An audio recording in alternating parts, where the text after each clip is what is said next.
Donc, on débute tout de suite. Alors, la présentation aujourd'hui, c'est comment facilement prendre en charge son proche devenu inapte à cause de la maladie d'Alzheimer. Alors, on va commencer tout de suite. C'est sûr que la présentation, je voulais, juste avant de commencer, c'est que je voulais vous dire que j'ai essayé de la faire, la plus simple, la plus efficace possible et puis j'ai laissé du temps à la fin pour que vous puissiez poser vos questions.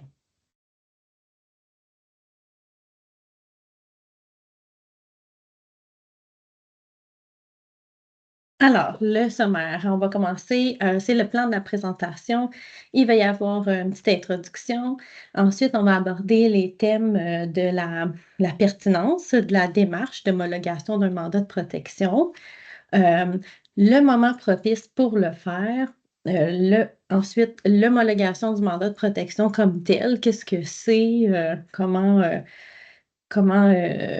naviguer à travers, cette procédure-là. Ensuite, on va parler des documents qui sont nécessaires à la procédure, les alternatives si si votre proche n'a pas de mandat de protection. Ensuite, je vais vous parler rapidement de ma clinique, la clinique maintenant. Et puis, on va terminer avec une petite conclusion et du temps, bien sûr, pour poser vos questions.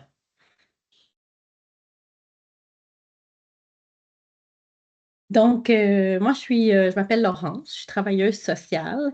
J'accompagne les familles qui vivent des grandes épreuves depuis plus de 10 ans. Un des éléments que j'aime là, particulièrement dans mon travail, c'est d'aider les gens à comprendre ce qui leur arrive, puis prendre le temps de discuter avec eux de ce qui les préoccupe le plus. Donc, aller à la rencontre des gens, pour moi, c'est vraiment passionnant. C'est des choses que j'adore. Donc, c'est la raison pour laquelle j'ai accepté la superbe invitation de la clinique Mémoire. C'est sûr que j'aurais aimé ça vous voir là, tu sais, d'avoir, des faire à caméra ouverte, mais si vous avez envie de discuter avec moi, de me poser des questions, ben, vous pouvez toujours, m'appeler ou, prendre rendez-vous, puis ça me faire plaisir d'échanger avec vous. Donc, si vous avez un proche en perte d'autonomie, la conférence d'aujourd'hui, c'est une occasion pour vous de comprendre les moyens qui s'offrent à vous pour vous faciliter la tâche en tant que proche aidant. Donc, voilà, bonne conférence.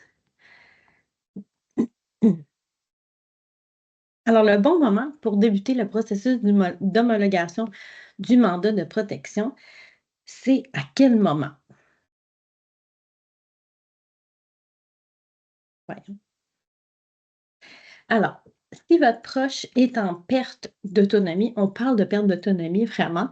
Moi, je vois ça un peu comme un balancier. Tu sais, d'un côté, il y a votre proche qui, est en perte d'autonomie, puis il y a vous aussi comme proche aidant. Je pense que c'est comme les 2 éléments, sur lesquels vous pourrez, avoir, des indices pour savoir si c'est le bon moment de faire des démarches légales pour vous occuper de votre proche. Donc quand on parle de perte d'autonomie ou de signes, dans le fond, c'est quels sont les signes qui devraient vous alerter pour dire: «Là, il faut que je prenne en charge, de façon un plus, sérieuse ou plus légale, si on peut dire, c'est quand ce moment-là? Donc, c'est si votre proche a des oublis importants. Pas juste, un ralentissement ou, chercher ses mots, c'est quand même plus important que ça. Oublier des rendez-vous, oublier des noms de personnes, mais plus des noms de proches, tu sais, pas quelqu'un qu'on n'a pas vu depuis 40 ans nécessairement, là. Donc, ça va être ce genre d'oubli-là. Ça va être des oublis plus importants, plus fréquents. Il va y avoir aussi un autre élément, ça pourrait être la diminution du jugement, comme, par exemple, avoir de la difficulté à en plus raisonner, à, faire face à des concepts plus abstraits. Donc, ça peut être, avoir de la difficulté, avec les chiffres aussi. Donc ça, c'est tous des éléments, qui amènent, la personne à avoir un moins bonne analyse des situations. Il peut y avoir aussi, une perte d'intérêt pour les activités qu'on aime, les activités que la personne elle avait envie de faire auparavant ou perte d'intérêt de côtoyer des proches, par exemple, ou des amis. J'ai déjà eu une personne qui, la façon dont sa femme s'est rendu compte qu'il y avait quelque chose qui changeait, c'était que cet homme-là aimait aller à la chasse. À chaque année, il allait à la chasse. C'était quelque chose qu'il a toujours fait. Et puis là, tout d'un coup, non, il n'avait plus envie d'y aller. Puis, c'était plus dans ses intérêts. Donc, ça, c'était une raison, euh, ben, une des raisons tu sais, qui peut nous indiquer qu'il y a quelque chose qui ne va pas. Il y a la désorientation aussi. La personne, elle prend sa voiture, elle s'en va au centre commercial, mais finalement, mais, elle n'y arrive pas ou elle se perd en chemin. Donc, ça peut être ça, mais ça peut être aussi de la désorientation dans le temps, dans l'espace, c'est-à-dire plus trop savoir si est-ce qu'on est l'avant-midi, est-ce qu'on est l'après-midi, qu'est-ce que ça veut dire, on est vendredi, quelle saison on est. Donc, ça, c'est une désorientation aussi, c'est un autre élément. Il peut y avoir le changement d'humeur ou de personnalité. Comment vous allez voir concrètement, c'est la personne elle donne des réponses sans lesquelles vous ne la reconnaissez pas vraiment. La personne elle peut être, par exemple, aussi, elle peut avoir des réactions pour lesquelles vous ne reconnaissez pas. Une personne qui a toujours été douce, attentionnée, puis là, soudainement, elle devient un petit peu plus agressive. Plus prompt, plus. Donc, ça, c'est j'essaie de vous donner des petits éléments comme du quotidien qui peuvent vous alerter. Et il y a les difficultés aussi sur les nouvelles notions, les nouvelles informations. Donc, apprendre des nouvelles choses, traiter des situations de la vie quotidienne.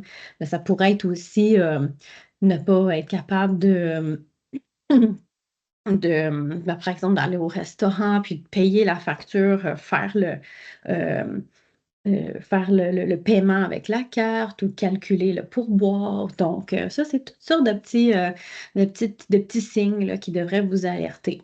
Puis de l'autre côté, il y a aussi votre rôle de proche aidant. Quand votre rôle commence à être plus grand, commence à prendre plus de place, je pense que ça aussi, ça devrait vous alerter parce que c'est pas rare que j'entends des gens qui me disent mais moi, comme mari, comme femme, ou comme fils, comme fille qui est là au quotidien, moi, je trouve que ça a vraiment changé. Sauf que si j'écoute mon entourage, ben eux, ils trouvent que la personne qui est avec moi est correcte, est pas si pire que ça. Mais je pense que le prochain aidant, c'est la personne qui le sait si ça va ou si ça va pas, ou à quel point ça a changé. Donc, ça peut être aussi des éléments comme quand votre rôle prend de plus en plus de place et d'ampleur, c'est des signes. Qu'est-ce que ça peut être? Ça peut être, vous commencez à gérer de plus en plus les rendez-vous de la personne. Dernièrement, j'ai eu une dame qui me disait, euh, là, non seulement je gère ses rendez-vous, mais je veux plus que mon mari réponde au téléphone parce que là, il me prend des rendez-vous. Ça n'a aucun sens. Ça n'a comme pas de cohérence. Là. Il prend n'importe quoi comme rendez-vous. Il dit oui à tout le monde.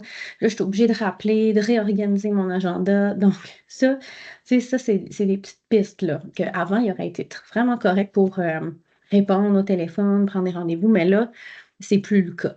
Quand vous commencez aussi à gérer le courrier de la personne, trier, classer, comprendre les factures à sa place, faire la gestion un petit peu la gestion administrative, ça, c'est un élément aussi. Quand vous commencez à l'aider avec le ménage, l'entretien, mais de façon plus sérieuse, là. Donc, ça peut être aussi l'aide au repas.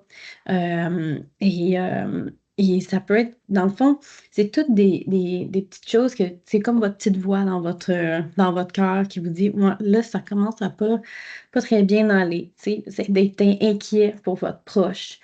Si je parle aux conjoints, conjointes, là, si vous avez une occasion, par exemple, d'aller pour un week-end, passer un week-end avec des amis ou de la famille, puis que vous vous dites, hey, je pourrais jamais y aller parce que je peux pas laisser mon proche à la maison. hey, c'est impossible. Comment qu'il va s'organiser? Est-ce que je vais le retrouver, avec tous ces morceaux à son retour? Mais ça, c'est un signe aussi, tu sais? Ça veut dire que, votre rôle est de plus en plus important, puis que votre proche est de moins en moins, capable de s'occuper d'elle-même et de ses affaires. Donc la sécurité, la dangerosité, vous êtes inquiet qu'ils se servent du four, du poêle, donc ça aussi, c'est tous des éléments. Donc moi, c'est comme un peu, une balance, tu sais, il y a la personne, mais aussi comme vous, les signes de ce que vous faites comme proche aidant, c'est vraiment important, également. Donc, de façon, résumée, je dirais que c'est ça les éléments. Quand on est dans ces thèmes-là, dans cette situation-là, c'est un bon moment pour, commencer à réfléchir à la situation de façon plus sérieuse. Donc, c'est quoi la pertinence d'entamer des démarches officielles pour protéger un proche? Pourquoi c'est si important finalement d'homologuer le mandat de protection? Eh bien, c'est parce que c'est votre responsabilité en tant que mandataire. En entamant, la démarche, dans le fond, vous respectez les volontés de votre proche. Votre proche a pris le temps s'il a pris le temps d'aller chez le notaire pour rédiger un mandat de protection, c'est que s il a laissé un peu comme un plan pour, ses proches et puis c'est ça qu'il voulait. Donc c'est votre responsabilité d'entamer cette démarche-là et de faire respecter ses volontés. C'est aussi important, parce que le mandat de protection, c'est comme un guide pour vous, dans le fond. Les instructions, les préférences de votre proche, ils vont se retrouver dans ce document-là. Donc, ça va vous aider à remplir votre rôle de mandataire. La troisième raison pour laquelle c'est vraiment important, c'est parce que la procuration n'est pas valide si votre proche est inapte. Souvent, on me présente le mandat, de protection, puis on me dit: «Ben, j'ai pas besoin, de faire homologuer parce que dans le fond, il y a une partie dans le document que c'est la procuration. Fait que moi, j'utilise la procuration». Mais non, vous pouvez pas utiliser la procuration si votre proche est inapte. OK? La procuration, elle peut seulement être utilisée que si la personne a les capacités de surveiller les actes effectués en son nom. Les questions qu'on me pose souvent, c'est: ben, d'abord, dans quel cas est-ce que j'utiliserais la procuration? Ça pourrait être une situation comme, par exemple, je m'en vais en Floride pour tout l'hiver et puis j'aimerais que, mon ami gère mes finances, aille à la banque pour moi, fasse certaines transactions, parce que moi, je vais être loin, puis je n'ai pas le temps, je pourrais pas, ce sera pas possible que je m'occupe de ça. Donc, là, je peux donner une procuration parce que j'ai toutes mes capacités, toutes mes, tout mon jugement est là. Puis je peux vérifier que mon ami, elle a bel et bien fait ce que je lui ai demandé. Donc ça, c'est une situation où, je pourrais utiliser une procuration ou admettons, je me suis brisé une jambe, mais j'aimerais que certains de mes proches fassent des choses pour moi. Ça, c'est des situations où on peut utiliser une procuration. Mais si la personne, elle a plus ses capacités, elle comprend pas ce sur quoi elle a donné son consentement, puis elle est pas capable de valider, vérifier le travail que vous avez fait. Dans le fond, c'est les indices qui font qu'on ne peut pas utiliser la procuration. Et enfin, la dernière raison pour laquelle c'est si important, ben, c'est parce que cette démarche-là d'homologation va vous faciliter la vie en tant que proche aidant. OK? En devenant mandataire, toutes les démarches vont être facilitées. Fini les tours de passe-passe puis les obstinations. Là, j'ai écrit ça parce que ce que les gens, réalisent pas, c'est que oui, c'est une démarche qui se fait en plusieurs étapes, mais tu sais, les professionnels sont là pour vous aider, là-dedans, puis faire le processus avec vous, mais au final, ça va être vraiment plus facile pour vous parce que, des fois, les gens font des choses qui se rendent pas tout à fait compte de ce qu'ils font, ben, j'ai déjà vu une dame qui a signé, le rapport d'impôt de son proche à sa place, donc il a imité sa signature. C'est pas quelque chose qu'il faut qu'on peut faire. Ça implique votre responsabilité, là, quand vous faites ça, là. Si vous signez à la place d'une personne ou, si, vous voulez téléphoner, Vidéotron, Bell, la banque, tout ça pour, régulariser certaines situations, les comptes, gérer la gestion des comptes.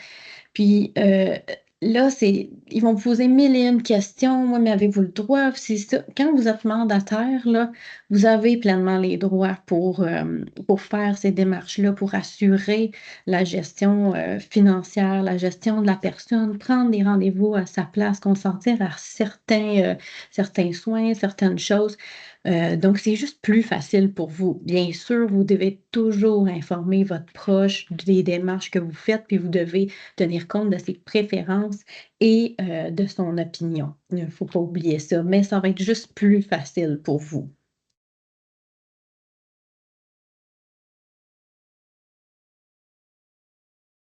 Alors, le processus d'homologation d'un mandat de protection, qu'est-ce que c'est? Tout d'abord, je vais vous dire, peut-être j'aurais dû le dire au début, ça aurait été peut-être plus clair pour ceux pour qui vraiment je parle chinois, là. Le processus d'homologation, l'homologation, c'est comme l'approbation par la cour du mandat de protection. Les gens souvent me disent: «Ouais, mais Laurence, je l'ai déjà le mandat, là, j'ai un papier, je l'ai, j'aurais dû imprimer une copie pour vous montrer, je suis désolée, je ai pas pensé».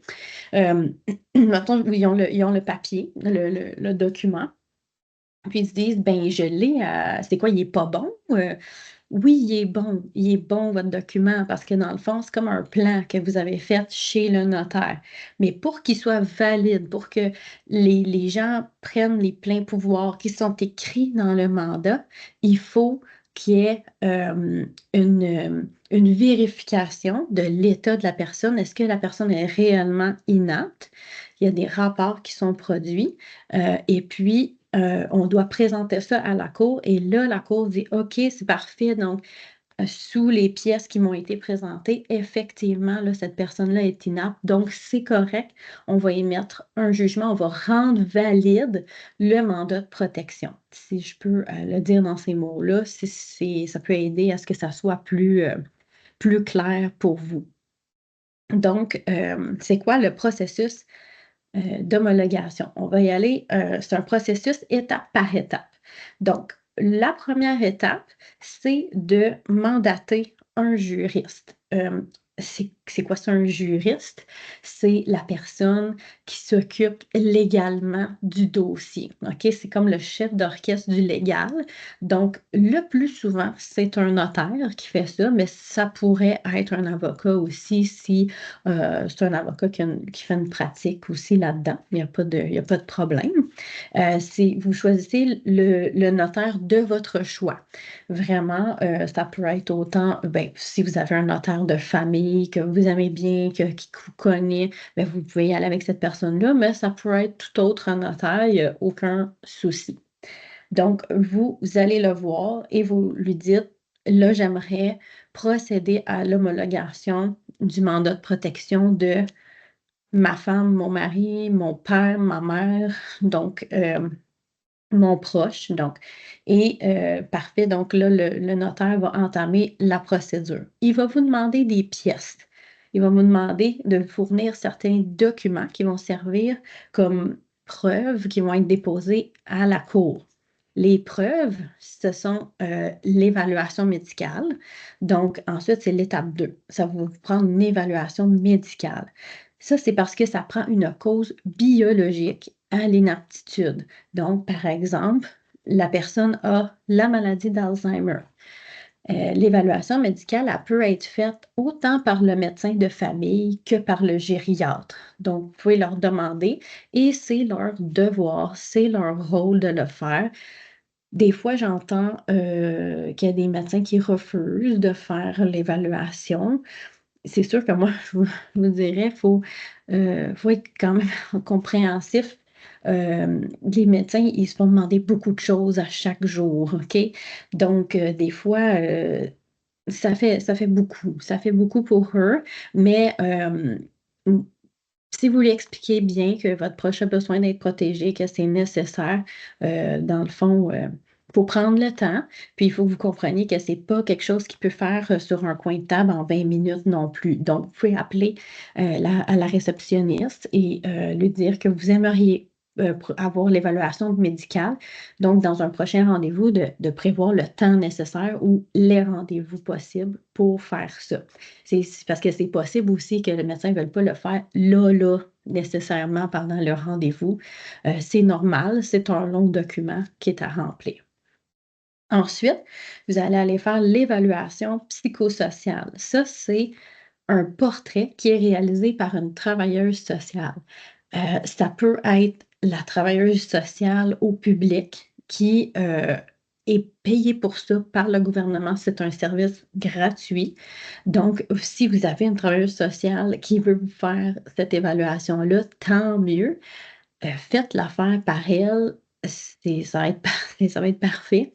Hem, le problème, c'est que, les travailleuses sociales dans le réseau, là, dans le public, elles sont très débordées. Elles ont excessivement de tâches à faire. Donc, dans certaines régions, il y a des travailleuses sociales qui ne peuvent tout simplement pas faire d'évaluation psychosociale.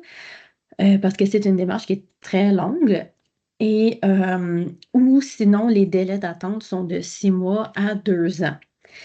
Alors, c'est possible que, dans le fond, ça soit facilité par, vous pouvez vous faciliter la vie en allant au privé pour faire, cette évaluation psychosociale-là.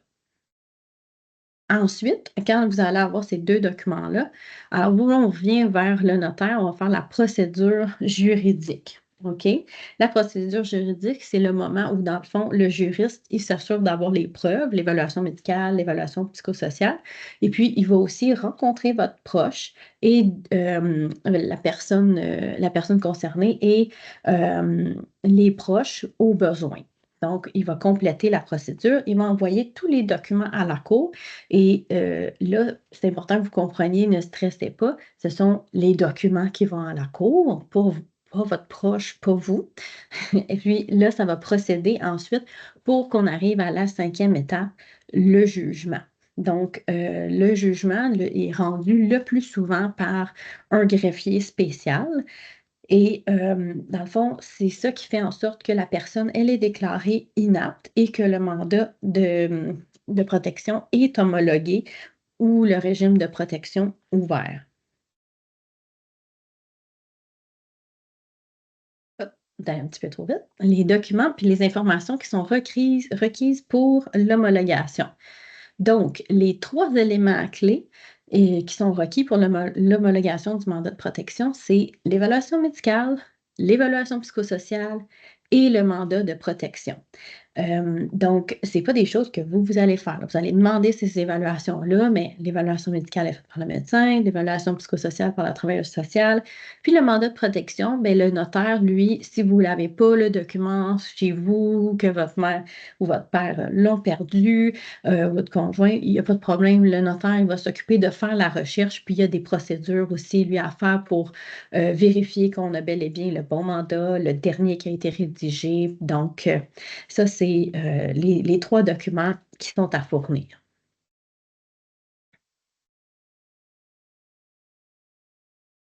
Les éléments qui sont requis pour l'évaluation psychosociale, sont les suivants. Ça, c'est les documents, que la travailleuse sociale va vous demander. Donc, la carte d'assurance maladie ou le certificat de naissance. Elle va vous demander aussi les noms et les coordonnées de 4 proches. Pourquoi? C'est parce que la travailleuse sociale a fait un portrait de la situation. Donc, c'est vraiment un portrait global de la personne. Elle va aussi, elle va s'entretenir avec les mandataires substituts, mais aussi les proches pour savoir connaître l'opinion des proches, pour avoir un meilleur portrait de la personne. Donc, c'est important que leur opinion, l'opinion de tout le monde soit notée et consignée dans cette évaluation-là et c'est, obligatoire. Donc, là, il y en a souvent qui s'inquiètent par rapport à ça. Oui, mais là, mes proches, ils comprennent pas, ils voient pas la personne aussi bien que moi qui vit avec au quotidien. Vous inquiétez pas parce que, dans le fond, le médecin, le gériatre, la travailleuse sociale, nous, on est formés pour évaluer la personne dans sa globalité. Donc, les personnes ont quand même le droit, les proches ont le droit de donner leur opinion, mais il y a vraiment une analyse rigoureuse qui est faite de la personne, puis euh, on- la personne, le professionnel, il se commet là, à la fin, puis il doit dire si il ou elle pense que la personne est inapte ou pas. Donc, voilà. Vous allez devoir donner aussi les noms et les coordonnées des professionnels qui gravitent autour de la personne. Des fois, il n'y en a pas. Ça se peut aussi. Mais c'est aidant aussi pour avoir un meilleur portrait de la personne. Donc, ça peut être la physiothérapeute, l'ergothérapeute, ça peut être des bénévoles aussi. Ça pourrait être des bénévoles de la Société d'Alzheimer ou des gens qui sont là, qui viennent vous aider avec le chèque emploi-service. Donc, ça peut être d'autres personnes autour. On peut chercher là, ensemble là, qui pourrait aider pour répondre aux questions de l'évaluation psychosociale.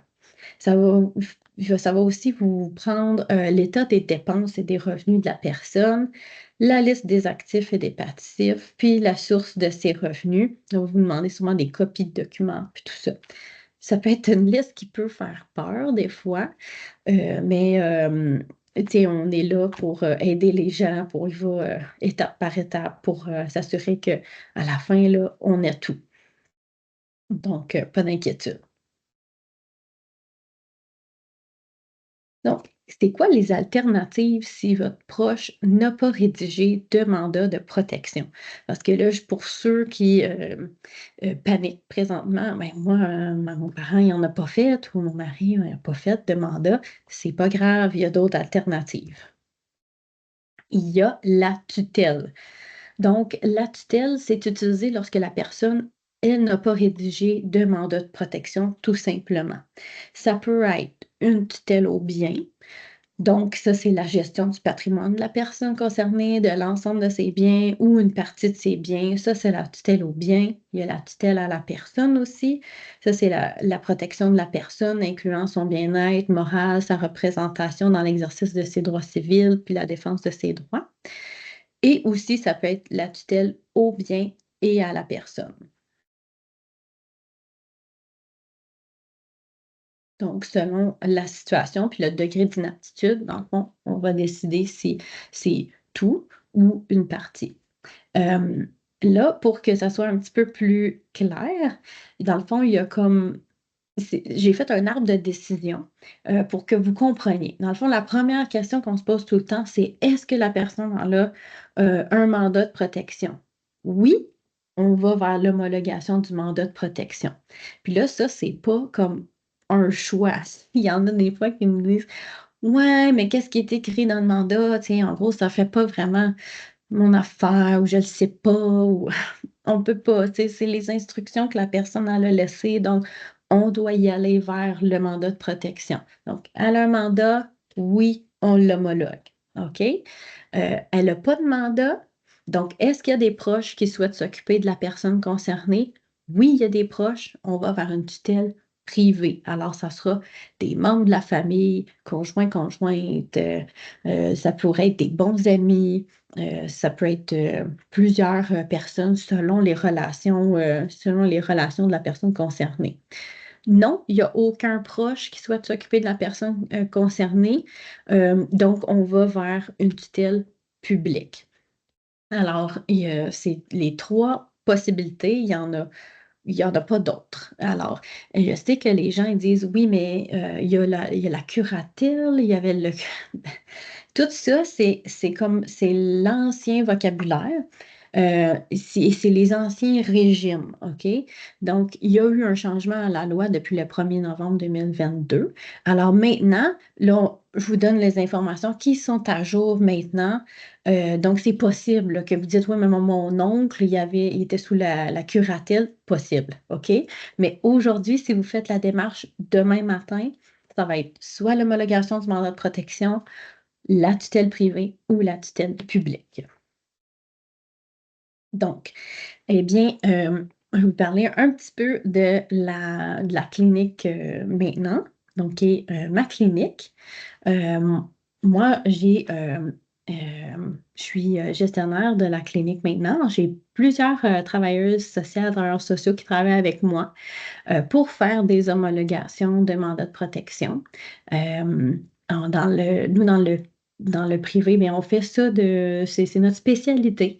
On est là pour nos clients, on est disponible, on fait ça rapidement. Euh, donc, dans le fond, donc, dès que vous avez comme tous les documents, ben, on y va, on procède.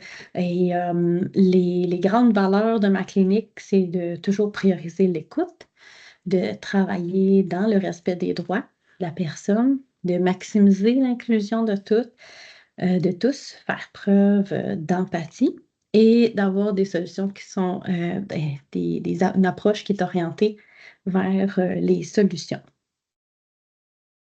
Donc, écoutez, en conclusion, j'espère que ça vous a aidé, à comprendre, comment vous pouvez, passer au travers, des situations où, votre proche est, inapte. Dans le fond, c'est quoi le processus, légal, le processus qui entoure ça? J'espère que ça a rendu ça un petit peu plus clair pour vous. C'est sûr que, c'est très général. Vous avez probablement des questions, plus pointues, plus personnelles. Donc moi, je vous invite à m'envoyer dans le chat vos commentaires, vos questions. J'ai prévu, beaucoup de temps pour ça parce que généralement, j'en ai beaucoup de questions. Donc, je sais qu'on ne peut pas couvrir, chaque, cas par cas, mais, je voulais avoir, des, heu, des questions, du temps pour les questions. Alors, allez-y, lancez-moi vos questions. Et puis, si vous aimeriez avoir, un petit résumé de ce qu'on s'est dit aujourd'hui, vous pouvez aller visiter mon site internet et je sais pas si ça va marcher là sur l'écran, j'ai mis un petit QR code pour avoir comme un résumé, j'ai un petit guide justement là-dessus pour que vous compreniez les notions. Je sais que des fois ça peut faire, beaucoup d'informations à digérer. Donc, j'ai créé un petit guide pour vous pour, que ça soit, plus facile pour vous de suivre, et de revoir ça là, à tête, reposée. Donc, est-ce qu'il y a des questions? Où on trouve, le document pour l'évaluation médicale, c'est ça? Oui, Donc ça, c'est la première question qui est posée. C'est un document qu'en principe, le médecin devrait avoir, mais c'est un document que vous pouvez aller chercher vous-même sur le site du curateur public. Alors, vous allez sur le site du curateur, vous tapez, évaluation médicale, inaptitude et puis vous allez le trouver. Donc, vous pouvez l'amener au médecin si ça peut faciliter les choses. C'est sur le site du curateur et puis c'est important, de comprendre que, dans le fond, le document, c'est pas juste un petit comme une prescription qui dit, le diagnostic puis qui est signé. C'est vraiment un formulaire, très précis qui doit être fourni au notaire, puis c'est requis pour la procédure légale, c'est obligatoire. Alors, j'ai mis le lien pour ceux qui veulent aller chercher. Vous pourrez aller dans les formulaires et vous regardez, il est en français, en anglais, et puis c'est écrit évaluation médicale pour l'homologation de mandat de protection ou l'ouverture de régime de protection. Donc, il y a une personne qui dit: «Je suis assistante au majeur pour ma mère. Donc comme elle est, inapte, mais pas encore déclarée comme telle, est-ce que j'ai les mêmes pouvoirs?» Heu, non, c'est ça, l'assistant au majeur, c'est comme un rôle d'accompagnateur, mais vous avez pas les pouvoirs pour, hem, pour gérer de façon légale, ses biens, Par exemple, vous ne pouvez pas gérer ses finances ou vous ne pourriez pas vendre sa maison, par exemple. Donc, l'assistant au majeur, c'est vraiment limité. Donc, c'est des pouvoirs très, très limités. C'est plus comme un rôle d'accompagnateur, si je peux dire. Alors, qu'est-ce qu'on fait en attendant que l'homologation, soit faite? Beh, ça dépend qu'est-ce que vous voulez dire? Je ne sais pas si, vous pourriez préciser? Dans le fond, c'est que, hem il faut entamer la démarche, puis quand la démarche est entamée, ça, c'est le notaire qui peut vous aider là, à ce niveau-là. Mais, il y a certains pouvoirs comme qui reprennent vie ou il y a certaines choses que vous pouvez faire, même si on n'est pas rendu à la fin du processus légal. Dès qu'il y a un numéro de cours, ça vous redonne un peu, quelques pouvoirs pour pouvoir, exécuter, certaines choses pour votre proche. Mais là, le notaire est mieux placé que moi pour vous dire exactement, comment gérer et à quel moment exactement vous pouvez faire certaines choses ou pas. Donc, voilà, je suis où? Je suis principalement, dans la grande région de Montréal. J'ai une équipe avec moi, donc, je couvre, Montréal, le Grand Montréal, j'ai des gens sur, la rive sud, sur la rive nord, Laval, Montérégie, donc, j'essaie de, de couvrir, quand même, je couvre quand même un bon secteur. Alors, on me dit ici, j'ai une procuration bancaire, mais je ne je ne peux l'utiliser en attendant l'homologation. Beh, c'est ça, la procuration bancaire, non, c'est ça, dans le fond, c'est, c'est la même chose, que la procuration générale, dans le fond.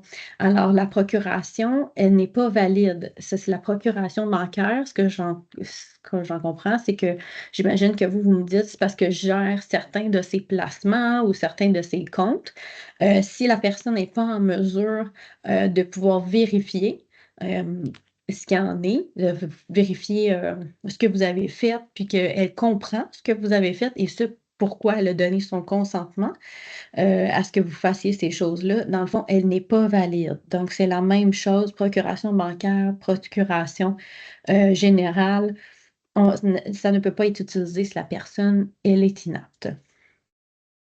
Donc, est-ce que c'est les mêmes procédures pour la province de l'Ontario? C'est une bonne question. Je ne suis pas certaine. En fait, je ne suis pas certaine de la réponse parce que, là, moi, tout ce que je vous ai présenté, c'est vraiment en lien avec les lois, du Québec.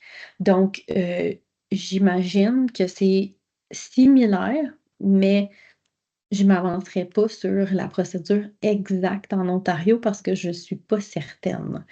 Il faudrait vraiment, faut voir, plus avec, votre notaire en Ontario, quelle est la procédure? Et puis, aussi, s'ils demandent, des évaluations, peut-être que ça prend des gens aussi qui ont, les permis dans la province, de l'Ontario pour pouvoir répondre à la situation. Donc, voilà, je ne sais pas si ça répond. 4 proches. Ah bon, il y a quelqu'un qui me demande 4 proches, ça peut être qui? Ça peut être dans le fond, c'est les personnes qui sont pas, mandataires. Donc ça peut être les frères et les sœurs de la personne, ça peut être des bons amis, ça peut être des bons voisins, dans le fond, des gens qui connaissent, votre proche. Ça peut être cousin, cousine, si pour vous c'est un proche, c'est bon, c'est bon. Hem, Ça peut prendre combien de temps pour, homologuer? Donc dans le fond, l'homologation, ça peut prendre, quelques mois, je vous dirais. C'est le temps d'initier les choses avec, le juriste. Ensuite, il y a le temps d'obtenir l'évaluation médicale. Il y a le temps d'obtenir l'évaluation psychosociale. Il y a un élément important que je vous ai pas dit tout à l'heure, c'est que quand l'évaluation médicale elle est produite, vous avez un maximum de 6 mois pour fournir l'évaluation psychosociale. Donc, c'est là que des fois, ça achoppe un petit peu dans le processus parce que si la travailleuse sociale, par exemple, au CLSC n'est pas disponible, s'il y a 2 ans d'attente, euh, ben là, c'est là que ça devient un petit peu plus difficile, que ça peut allonger les délais, mais aussi que si vous l'attendez, mais là, vous allez devoir redemander une évaluation médicale pour qu'elle soit à jour. Donc, ça, puis ça, les médecins, ils n'aiment pas trop ça, faire 2 fois la même chose. Donc, c'est ça. Et ensuite, une fois que les pièces se sont fournies, le notaire, il y a environ, lui, pour je pense, 6 à 8 semaines de travail parce qu'il y a certaines notifications à faire. Et ensuite, c'est les délais de la cour. Donc là, c'est tout dépendant des régions. L'attente, elle est de quelques semaines à quelques mois. Là, c'est le juriste, le notaire qui pourrait vous répondre plus précisément pour la durée pour ce moment-là. Donc, c'est pour ça que je vous dis quelques mois, mais je ne peux pas y aller avec plus de précision parce que chaque situation est unique. Il y a quelqu'un qui dit que la travailleuse sociale du CLSC a dit qu'elle n'a pas les compétences pour faire l'évaluation psychosociale. Est-ce que ça prend une TS spéciale? Oui, très spéciale. Non, c'est que c'est un acte réservé, effectivement. Donc, la travailleuse sociale, elle doit avoir la formation et l'acte réservé pour pouvoir effectuer cette évaluation-là précise. Donc, oui, c'est possible qu'elle ne puisse pas le faire. Ce n'est pas toutes les travailleuses sociales qui peuvent le faire. Donc, et là, il y a quelqu'un qui pose la question, est-ce que, en attendant, est-ce qu'on a des droits? Est-ce qu'on, qu'est-ce que vous voulez dire? Est-ce que c'est la personne peut préciser, en attendant l'homologation, que peut-on faire pour gérer les affaires de la personne?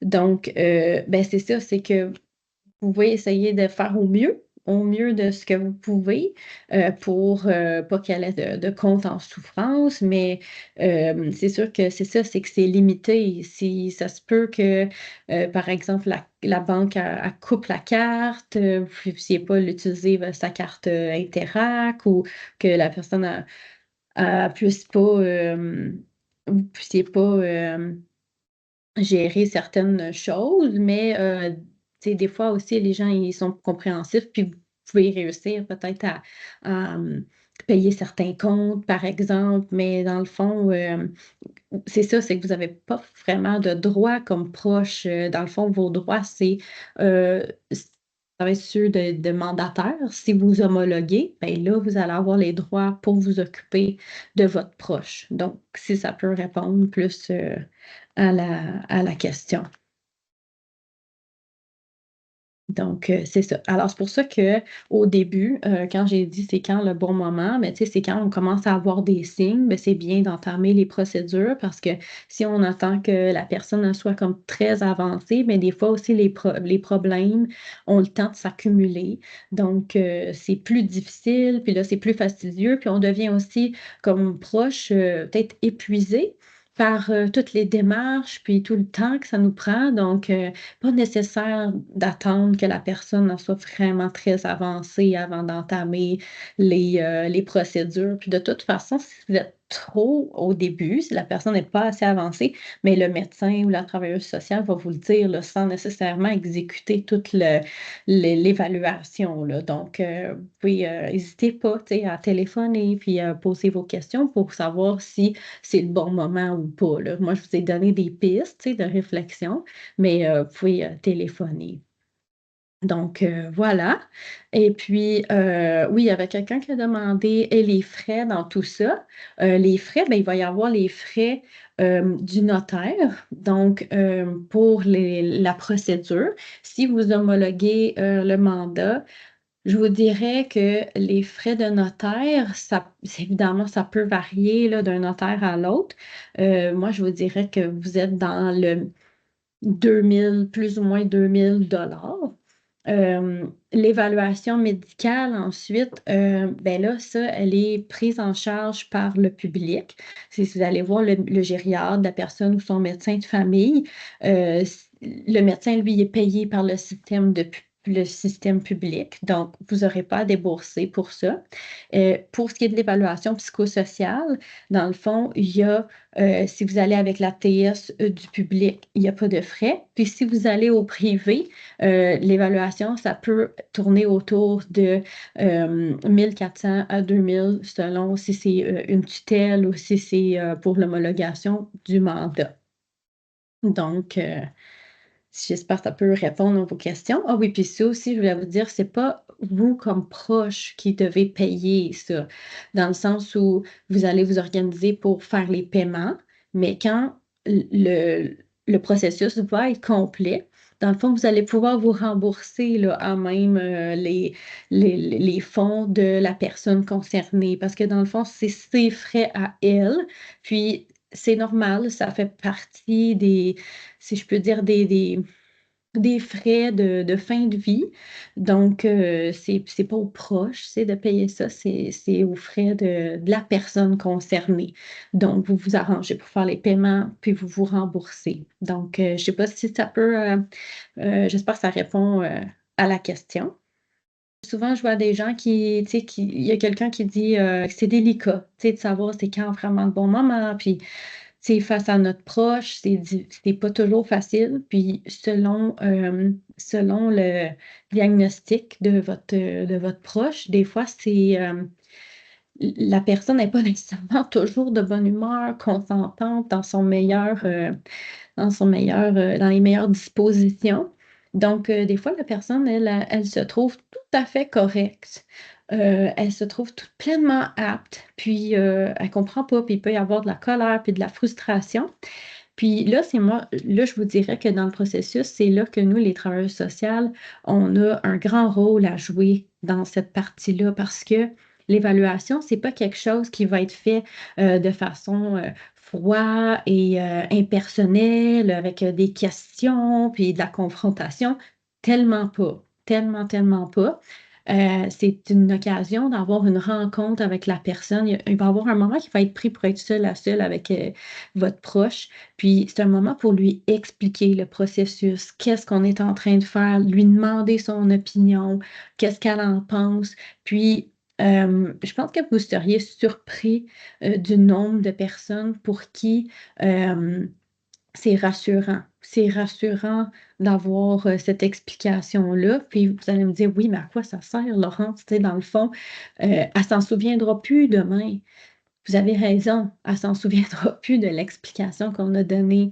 Mais moi, ce que je vois, c'est qu'il y a quand même quelque chose qui se dépose dans le cœur de la personne ou dans sa tête. Il y a quelque chose qui s'est déposé, puis c'est correct. Tu sais, elle va rester avec ça. Puis des fois, c'est un soulagement. Vous seriez surpris comment, quand même sur le coup, ils se disent, ah, OK, j'écoute.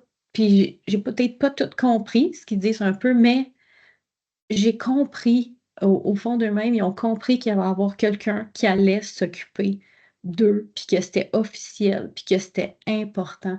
Alors, c'est vrai que c'est délicat, mais c'est là que les travailleurs sociaux et les travailleuses sociales peuvent vous aider là-dedans à avoir la discussion, puis ils vont vous accompagner dans le processus. Des fois, les gens se pensent, la question, c'est les gens se pensent plus autonomes que ce qu'ils sont. Donc, des fois, elles refusent. Moi, j'en ai eu à plusieurs reprises, là, quand même, des gens qui étaient comme très opposés à l'évaluation, qui disaient non d'emblée, mais on prend le temps, tu sais, on prend le temps de s'asseoir, puis moi, ça m'est jamais arrivé, tu sais, que ça fonctionne pas là, finalement, puis que je me fasse mettre à la porte là. Je pense que c'est ça, c'est là que notre approche puis notre formation comme travailleurs sociaux, ben on est habitué à ça, puis on prend le temps, puis on demande: «Mais pourquoi vous voulez pas? Qu'est-ce qui vous pose problème? Tu sais, qu'est-ce qui arrive pour vous? De quoi vous êtes inquiet?» Donc on prend le temps, puis c'est sûr que proposer comme ça, je sais que pour les proches assis dans la cuisine, d'être «Demain, je vais te faire évaluer» ou «La travailleuse sociale, elle va venir», là, c'est comme ils comprennent pas, c'est souvent la peur qui parle. Mais Moi, je vous dirais que moi, ça s'est toujours bien passé, même quand la personne était, très réfractaire à l'entretien. Finalement, en prenant le temps là de converser un petit peu avec elle, puis de répondre à ses peurs, ben ça a bien été. Est-ce que les frais de la maison peuvent être payés à moitié comme avant? Donc ce que j'en comprends, c'est que la personne vous avez peur de savoir comment ça va être la gestion financière de votre conjoint, c'est ça que j'imagine? Est-ce que ça va être comme avant? Mais dans le fond, tout dépendant, si la personne elle habite où? Si elle habite encore avec vous, dans le fond, vous allez faire comme avant. Si vous avez toujours payé vos frais à moitié, si vous avez toujours partagé, votre hypothèque, l'entretien, l'épicerie, bien, vous allez faire comme avant. C'est juste que vous là, maintenant, hem, vous allez avoir les droits de pouvoir prendre l'argent dans son compte pour continuer à vivre, selon votre rythme de vie, comme vous avez toujours eu. Donc c'est pas la personne, elle se met pas à plus rien payer, c'est juste que vous, vous allez faire la gestion pour elle parce qu'elle ne peut plus le faire elle-même, mais continuer d'être là, puis de profiter de la maison, puis de, mmh, de tout l'entretien. Donc c'est correct, elle va continuer vous allez juste prendre l'argent puis payer les frais avec ça, comme vous le faisiez avant. Une dernière question sur est-ce qu'on a des comptes à rendre comme mandataire? Oui, tout à fait.